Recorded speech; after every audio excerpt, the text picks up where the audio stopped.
महत्त्वाची बातमी आपण पाहता। पहिल्या टप्प्यामध्ये 35 लाख महिलांना योजनेचे पैसे मिळणार आहेत। हप्ता देण्याची प्रक्रिया ही आजपासून सुरू होणार आहे। तर बघा, सर्वात महत्त्वाची खुशखबर, सर्वात मोठ्या आनंदाची बातमी सर्व लाडक्या बहिणींसाठी। फ्लॅश न्यूज, उद्यापासून लाडक्या बहिणींच्या खात्यात पैसे जमा होणार। मार्चचा हप्ता उद्यापासून वाटप सुरू। पाहू शकता बघा, मार्चचा जो हप्ता आहे त्याच्या वाटपाच्या संदर्भात महत्त्वाची अपडेट आपण पाहणार आहोत। 1500 रुपयांचा हप्ता मुख्यमंत्री माझी लाडकी बहीण योजनेच्या मार्च महिन्याचा जो हप्ता आहे तो उद्यापासून या ठिकाणी लाडक्या बहिणींच्या खात्यामध्ये जमा व्हायला सुरुवात होणार आहे। बघा, लाडक्या बहिणींना मार्च महिन्याचा जो हप्ता आहे हा मार्च महिन्याचा हप्ता तुमच्या खात्यामध्ये जमा व्हायला सुरुवात होणार असल्याची माहिती आपल्याला पाहायला मिळते। बँक खात्यावर तुम्हाला लक्ष ठेवायचं। बघा, तुमचं जे काही बँकेचं अकाउंट आहे त्याच्यावर तुम्हाला लक्ष ठेवायचं आहे।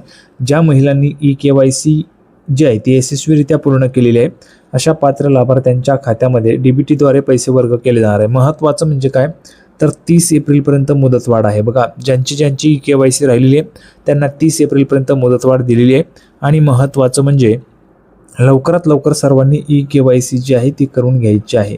KYC जी आहे ती सर्वांनी लवकरात लवकर करून घ्यायची आहे, म्हणजे जेणेकरून तुम्हाला पण पैसे जे त्या ठिकाणी मिळू शकणार आहेत। ज्यांची KYC पूर्ण केली आहे त्यांना त्या ठिकाणी पैसे मिळणार आहेत। कोणाच्या खात्यात येणार पैसे? बघा, ज्या महिलांचा फेब्रुवारीचा हप्ता आधीच जमा झाला आहे, आत्ताच आपण पाहिलं असेल फेब्रुवारीचा हप्ता आपल्याला जमा झाला आहे, आता मार्च महिन्याचा हप्ता ह्या ठिकाणी येणार आहे, बरोबर आहे। तर फेब्रुवारीचा ज्यांना हप्ता जमा झाला आहे त्यांनाच या ठिकाणी मार्चचा हप्ता पण मिळणार आहे। ज्यांचे मागील हप्ते तांत्रिक कारणास्तव रखडले होते त्यांना एकत्रित हप्ता प्रलंबित रकमेसह मिळण्याची शक्यता आहे। याच्यामध्ये काय आहे बघा, ज्यांचे हप्ते थांबले होते, ज्यांनी चुकीची KYC केलेली होती त्यांच्यासाठी ही मुदतवाढ आहे 30 एप्रिलपर्यंत। लवकरात लवकर KYC करून घ्या, म्हणजेच तुम्हाला पण तुमचा लाभ मिळणार आहे। त्याच्यानंतर पुढे बघा, ह्या गोष्टी त्वरित तपासा। तुमचा मोबाईल नंबर बँकेशी लिंक आहे का? पैसे जमा झाल्यावर मेसेज तुम्हाला येईल, त्याच्यामुळे तुमचा मोबाईल नंबर बँकेशी लिंक आहे का ते चेक करा। जर मेसेज आला नाही तर उद्या संध्याकाळपर्यंत तुम्ही ॲपवर चेक करू शकता, किंवा मग तुमचं जे बँकेचं अकाउंट आहे ऑनलाईन पण तुम्ही चेक करू शकता तुमच्या अकाउंटला पैसे जमा झालेत किंवा नाही। आधार लिंकिंग आणि बँक खातं ॲक्टिव्ह असणं गरजेचं आहे। तुमचं अकाउंटच जर चालू नसेल, बघा, अकाउंटच जर चालू नसेल तर तुम्हाला पैसे येणार नाहीत। त्याच्यामुळे तुमचं अकाउंट हे ॲक्टिव्ह असणं गरजेचं आहे आणि आधार लिंक असणं गरजेचं आहे।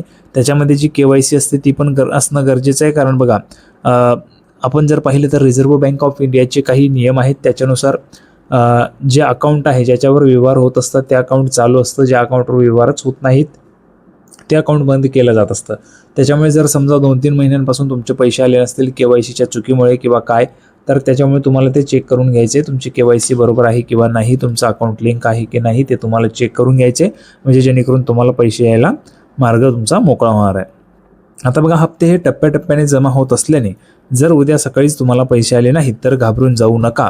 संध्याकाळपर्यंत किंवा परवापर्यंत सर्व पात्र महिलांच्या खात्यामध्ये पैसे जे ते जमा होतील। जर तुम्हाला पैसे आले नाहीत तर घाबरून जाऊ नका, टप्प्याटप्प्याने हे जे काही पैसे ते येत असतात, ठीक आहे। सर्वात महत्त्वाची माहिती आपण पाहिलेली आहे। सर्वांना व्हिडिओ आवडला असेल तर व्हिडिओ लाईक करा, चॅनलला सबस्क्राईब करा। लाडकी बहीण योजनेची नवीन अपडेट घेऊन पुढच्या व्हिडिओमध्ये आपण पुन्हा एकदा भेटूया, तोपर्यंत धन्यवाद।